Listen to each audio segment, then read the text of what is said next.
आमच्यासोबत Republican party of India सोशलिस्टचे राष्ट्रीय अध्यक्ष माननीय भाऊरावजी वानखडे साहेब आहे.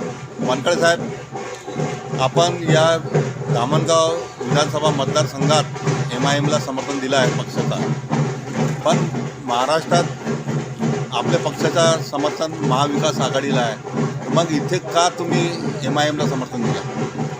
मी रिपब्लिकन पार्टी ऑफ इंडिया सोशलिस्टच्या वतीनं मोहम्मद फिरोजजी पठाण साहेब यांना यासाठी दिलं की त्यांचे विचार ऐकले, सेक्युलर तरुणांना, शेतकऱ्यांना, आया बहिणींना इज्जतीनं वागणूक देण्याची हमी आणि सेक्युलर विचारधारेवर वागण्याची हमी, हेच आम्ही ऐकून म्हणून आम्ही धामणगाव विधानसभामध्ये फिरोज भाऊ यांना पाठिंबा दिला आणि संपूर्ण महाराष्ट्रात आम्ही 16 उमेदवार उभे केले व महाविकास आघाडीला आमचा पाठिंबा आहे.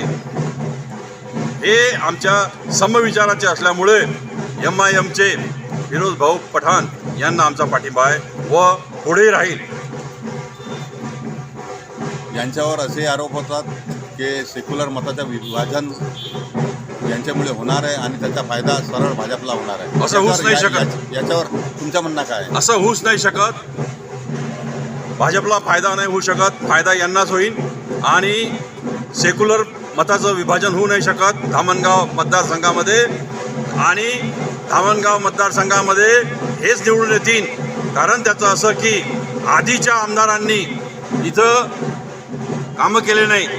नाली रस्ता, ह्याला काही रस्ता नाली म्हणत नाही, याला काम म्हणत नाहीत, उन्नती म्हणत नाहीत. इथले जर लोक या मतदारसंघाचे लंडनला शिकायला गेले असतील, पाठवले असतील, त्या लोकप्रतिनिधी त्याला म्हणतात विकास.